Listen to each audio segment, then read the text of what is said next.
পহেলা বৈশাখের আগে আমার একটু এরকমের করে মানে প্লেটিং করে খাইতে ইচ্ছা করতেছিল।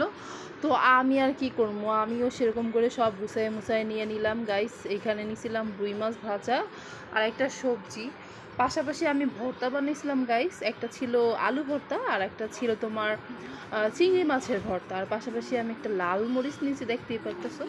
এটা আমি ভাত দিয়ে ডলে ডলে খাবো মেখে।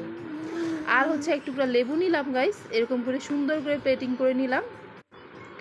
এবার খুব সুন্দর করে আলু ভর্তাটা দিয়ে ভাতটা মেখে এর ভিতরে 2-1 ফোঁটা লেবু দিতে হবে, অবশ্যই লেবু রসটা দিতে হবে, স্কিপ করবা না। আর সেই লাল মরিচটা দিয়ে নিবা, এটা কিন্তু সেই ঝাল ছিল।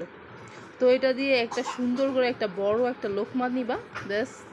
এরকম করে গাইস পুরো মরিচটা খাইতে পারি নাই, আবার নতুন করে নিলাম। তো আবারও আমি এরকম সেই একটা লোকমা নিলাম গাইস। তারপর হচ্ছে আমি এখন সেই ভর্তাটা দিয়ে খাবো, চিংড়ি মাছের ভর্তা।